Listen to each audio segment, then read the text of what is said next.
Assalamualaikum warahmatullahi wabarakatuh. Saya Darmasari dengan NIM 3321054, kelas PS4B, mata kuliah Ekonomi Mikro Syariah.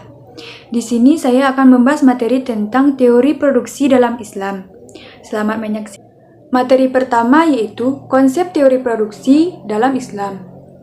Konsep teori produksi dalam Islam merupakan menghasilkan sesuatu yang halal, yang merupakan akumulasi dari segala proses produksi yang dimulai dari sumber bahan baku sampai dengan jenis produksi, baik itu pun berupa barang maupun jasa.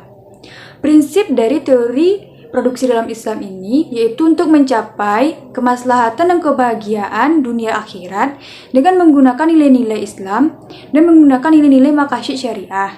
Materi kedua yaitu teori produsen dalam Islam.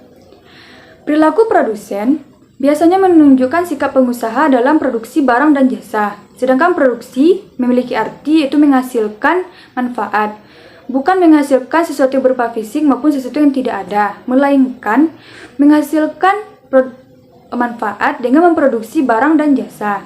Jadi di sini nih, perilaku produsen dapat memproduksi barang dan jasa sesuai dengan konsep etika dan bisnis dalam Islam. Dalam etika ini terdapat prinsip-prinsip produsen dalam Islam. Yang pertama yaitu memiliki komitmen dalam keadilan. Yang kedua memiliki dorongan dalam melayani masyarakat untuk mencapai kesejahteraan. Yang ketiga yaitu mengoptimalisasi keuntungan. Materi ketiga yaitu biaya produksi. Biaya produksi adalah biaya yang timbul dari suatu proses produksi perusahaan, yaitu membuat barang ataupun jasa yang kemudian dijual. Nah, jenis-jenis biaya produksi ini terbagi 5. Yang pertama yaitu biaya tetap atau fixed cost. Yang kedua yaitu biaya variabel atau variable cost. Yang ketiga yaitu total biaya atau total cost. Yang keempat yaitu biaya rata-rata atau average cost. Yang kelima yaitu biaya marginal atau marginal cost. Nah, sedangkan unsur-unsur dari biaya produksi ini ada 3. Yang pertama yaitu biaya bahan baku. Yang kedua itu biaya tenaga kerja langsung. Yang ketiga itu biaya overhead. Materi keempat yaitu efisiensi produksi dan skala ekonomi.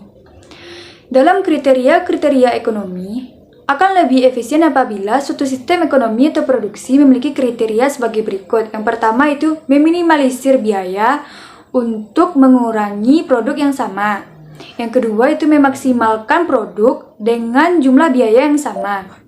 Selanjutnya materi kelima yaitu perbandingan produksi konvensional dengan produksi Islami. Biasanya pada produksi konvensional itu lebih cenderung mengutamakan keuntungan tanpa memerhatikan halal dan haramnya. Sedangkan pada produksi Islami lebih mengutamakan kemaslahatan umatnya. Kemudian, pada produksi konvensional itu lebih bersifat scarcity atau kelangkaan. Sedangkan pada produksi Islami itu lebih bersifat goal-oriented disiplin atau lebih bersifat menyeluruh daripada konvensional tersebut, tetapi lebih bertujuan kepada akhirat dan dunia. Baiklah, mungkin sekian penyampaian materi saya.